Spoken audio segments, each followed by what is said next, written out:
Hi there, I am Christopher Sieber. I am currently playing the evil headmistress Agatha Trunchbull in the hit Broadway show Matilda, the musical, over at the Sieber Theater, and I'm here to answer all your questions on Broadway.com.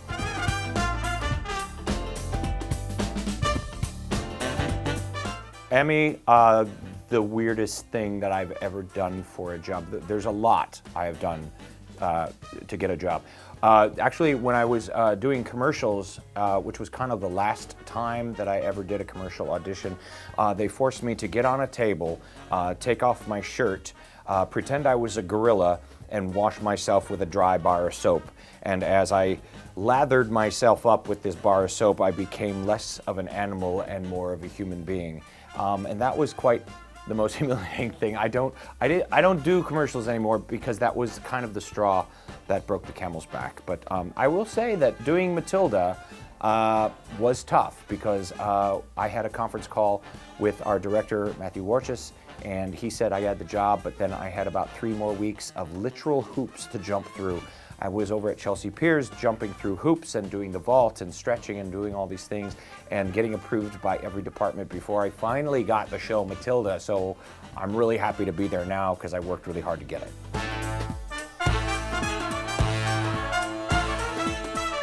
Jared, I think the hardest thing to do as far as both shows would go would probably be Lord Farquaad on my knees. And I'm responsible for that because in the process of working on the show in workshops and readings, we came up with the idea of me being on my knees because I came in with these little shoes on sticks one day and said, what if we did this?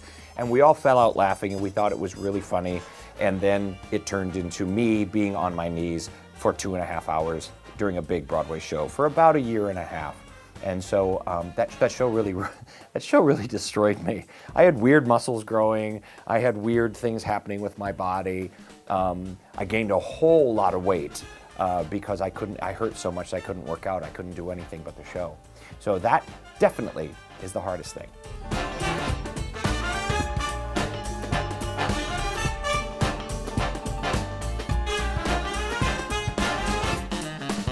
Oh, well, this is cool. Yes, very rare do you get to be in the same theater as a show that you have done before, especially 2 hit Broadway shows. So yes, I was in Spamalot, which is great. And yes, I'm on the same floor I was during Spamalot.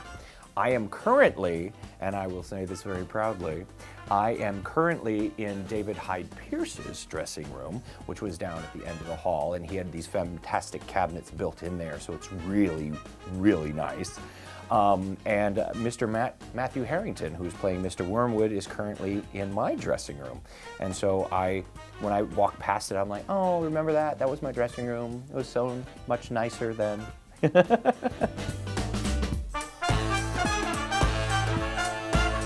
Yes, every now and then people do boo me as Trunchbull, but I don't think it's a bad thing. I actually think it's awesome because when I was doing Gaston on Beauty and the Beast over at the L'Enfantine Theater, when I would come out for my curtain call, people would boo and hiss because I'm the evil person. So I always took it as, yes, I'm doing my job. I'm doing my job.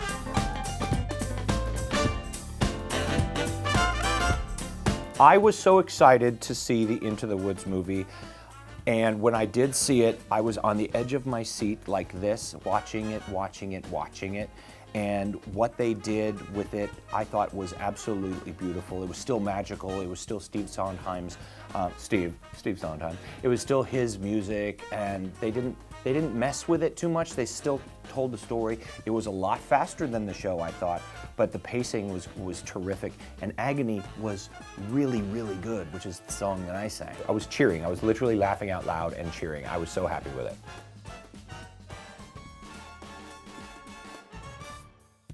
Did I ever have any teachers as bad as Agatha Trunchbull? I can't say for sure, but I'm pretty sure, and it was my first grade teacher, Mrs. Ericson.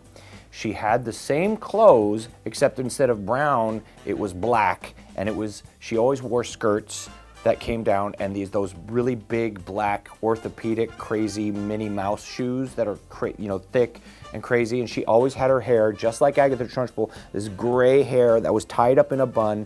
She did have a hairy upper lip, really hairy. She wore no makeup, and she would like this with her finger on our heads, like that. If we were misbehaving, she would smack our fingers with rulers. I'm not kidding you. She would take our pencils away and break them in front of us. And let's see, what else did she do? Ooh, the one thing that really annoyed me whenever we had music class is she would not clap. It was a non-clap because she didn't like this sound. She didn't like that sound, so instead she made us all clap like this. That drove me crazy. Does it drive me crazy yet?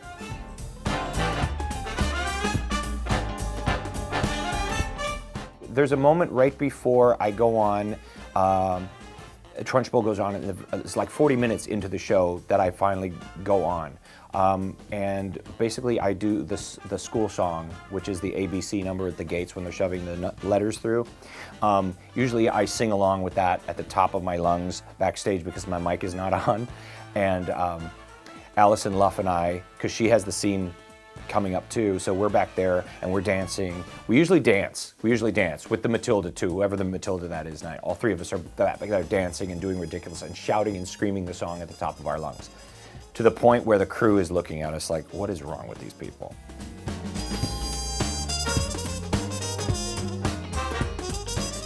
Oh, okay, wait. So what? It was Thoroughly Modern Millie, right? I played Trevor Graydon. Okay, so in clothes you find a small container of the stuff I talk about. Just carefully remove the lid and take a whiff. If you were not sure, you wouldn't want me to alert the daily papers of the news how our office was affected by vapors, which I choose to write to you a confidential letter full of strong recommendations that makes full pleasure. See, still got it. Forever and ever and ever. It never goes away. Once you learn a patter song, it never leaves your brain. Ever.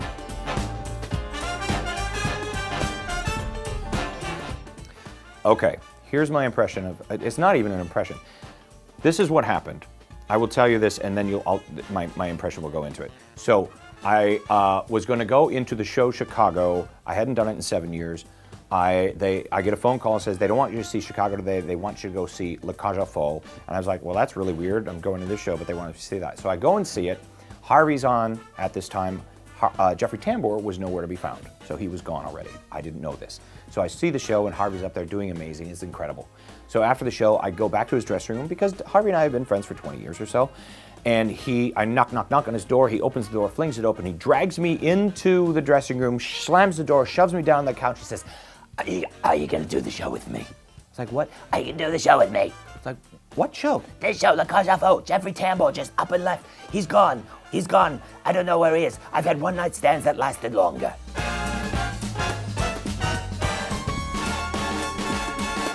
Who would be the Trunchbull's celebrity crush?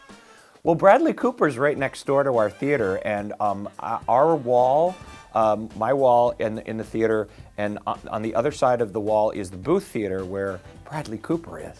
And so I bang on the wall every now and then I open the window, and on the fire escape, if I would go out the fire escape, I could crawl into his dressing room window. So it would probably be Bradley Cooper. And every now and then I open the window and I yell out as Trunchbull, Bradley Cooper, Bradley Cooper, come over here, Bradley Cooper.